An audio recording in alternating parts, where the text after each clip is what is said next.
បាទជម្រាបសួរពុកម៉ែបងប្អូនយើងទាំងអស់គ្នាបាទហ្នឹងហើយនេះមកដាក់ចំណៃពេលល្ងាចបន្តិចបងប្អូនបាទមើលដូចមិនសូវឃើញល្អទេបាទនេះចំណៃយើងបាទចឹងរៀងល្ងាចបន្តិចបាទម៉ោង6ហើយបាទចឹងយើងមកដាក់ចំណៃនៅពេលល្ងាចបាទចឹងការងារយើងសម្រាប់ការចាំការអត់មានអីច្រើនទេបងប្អូនបាទគឺដាក់ចំណៃព្រឹកឡើងដាក់ចំណៃងាយឡើងដាក់ចំណៃចឹងណាបាទហើយនេះបងប្អូនយើងមើលនៅថ្ងៃទី11ខែ4ឆ្នាំ2025បាទអានេះគឺយើងកំពុងតែដាក់ចំណៃសង្កែប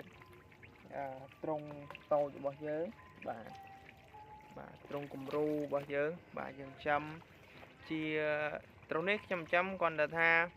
ចង់បង្ហាញអំពីសកម្មភាពទាំងស្រុងនៃការចិញ្ចឹមកង្កែបជូនដល់បងប្អូនបាទហើយ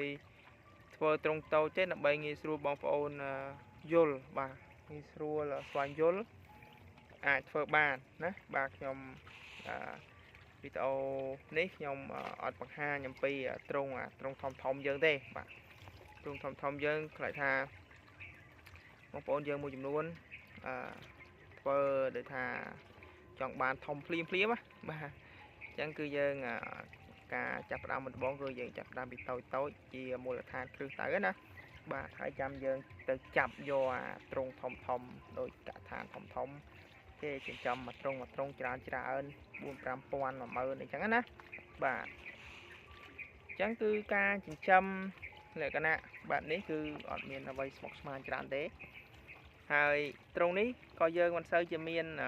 អីខំគ្នាច្រើនដែរបាទពីព្រោះអីយើងកង្កែបយើងជំរើសវាមកឲ្យទំហំស្មើគ្នាអញ្ចឹងណា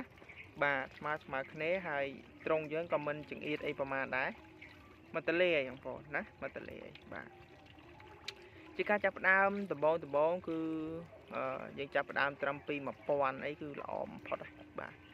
មិនច្រើនពេកហើយក៏មិនតិចពេកណាបាទការចិញ្ចឹមបើសិនតែយើងចិញ្ចឹមច្រើនពេកបើយើងអត់មានពេលគ្រប់គ្រាន់ក៏ពិបាកក្នុងការគ្រប់គ្រងតែបើសិនជាយើងច្បាស់ថាខ្ញុំមានពេលវេលាគ្រប់គ្រាន់ខ្ញុំមានទុនគ្រប់គ្រាន់នៅក្នុងការដាក់ចំណីដាក់អីចឹងណាបាទនៅក្នុងការមើលថែវាចឹងអូខេហ្នឹងយើងអាចធ្វើបានតែបើយើងគ្រាន់តែចង់ចិញ្ចឹមថាយកបទពិសោធន៍លើកដំបូងចឹងគឺយើងត្រឹម1000ល្អហើយហេតុអីបានខ្ញុំថាល្អពីព្រោះទី1គឺយើងចិញ្ចឹមទៅវាអត់សូវខាតពេលបាទបើតថាយើងចិញ្ចឹម100ក្បាលបាទ100ក្បាលអញ្ចឹងយើងចិញ្ចឹមជាបានដែរប៉ុន្តែវាអត់ទទួលបាននៅប្រាក់ចំណេញអីខ្លះមកវិញណាទោះបីជាយើងចិញ្ចឹម1000ក្បាលក៏ដោយយើងចិញ្ចឹម100ក្បាលក៏ដោយយើងចិញ្ចឹម1000ក្បាលក៏ដោយក៏យើងត្រង់មួយដូចតែគ្នាទេអញ្ចឹងយើងចំណាយពេលប្រហាក់ប្រហែលគ្នាទេណាបាទហ្នឹងហើយយើងអាចនិយាយថា100ហ្នឹងវាអាចថាប្រើពេលអាចថា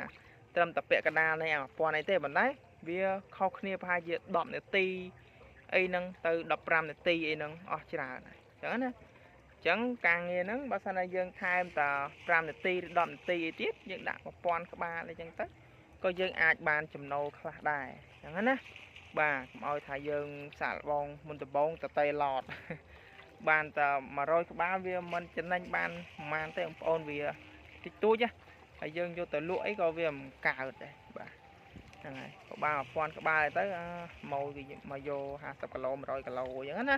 ព្រោះ1000ក្បាលយើងបានត្រឹម100ចាប់ពី130ទៅ150បាទចន្លោះពី130ទៅ150បាទហ្នឹងយើងចាំ2ខែកន្លះបើយើងចាំលើ2ខែកន្លះអាចបាន170អីអញ្ចឹងណាពោះណាបាទអញ្ចឹងគឺគុណសម្បត្តិគុណវិបត្តិគឺមានប៉ុណ្ណឹងណាបាទគឺយើងសាកចំដបោត្រឹម1000អីគឺល្អបាទហើយបើសិនជាហានិភ័យឧទាហរណ៍ថាយើងចំទៅវាមិនកើតយើងមានពេលមើលឬក៏យើងចំទៅលក់វាមិនដាច់បាទយើងនិយាយថាអត់មានទីផ្សារអញ្ចឹងណាបាទអាហ្នឹងក៏យើងហានិភ័យយើងក៏វាមិនជាធំអីប្រមាណណាបាទតែបើទីផ្សារកង្កែបសាច់ឆ្នាំនេះឃើញថាល្អណាបាទឃើញថាល្អឆ្នាំនេះឃើញអ្នករោច្រើនអញ្ចឹងឃើញថាដល់ត្រឹមខែ7អីតម្លៃកង្កែបសាច់ឆ្នាំនេះក៏នៅប្រហែលជាល្អដែរ ណាបាទគាត់នៅថាជាល្អដែរព្រោះខាងខ្ញុំមានម៉ួយបាទគាត់សួររកច្រើនដែរច្រើនអ្នកដែរតែ3 4អ្នកដែរបាទហើយម៉ួយម្នាក់2នាក់ហ្នឹងគាត់សិតតែជាម៉ួយលក់រាយហ្នឹងតម្លៃរៀងបានក្រាន់បាទបាទអញ្ចឹងបើខាងខ្ញុំឆ្នាំនេះប្រហែលជាមិនពិបាកទេរឿងទីផ្សារកាត់សាច់ណាហ្នឹងហើយបងប្អូនដែលគាត់តែងទៅបើមានបញ្ហាទៅថាលក់មិនចេញទេអាចទំនាក់ទំនងមកម្ដងទៀតដើម្បីរម៉ួយណាហ្នឹងហើយខ្ញុំតម្លាក់ម៉ួយតម្លាក់អីឲ្យចឹងទៅបាទហ្នឹងហើយចឹងវីដេអូហ្នឹងខ្ញុំមានតែប៉ុណ្្នឹងទេបងប្អូនបាទជួបគ្នានៅវីដេអូក្រោយណាបាទ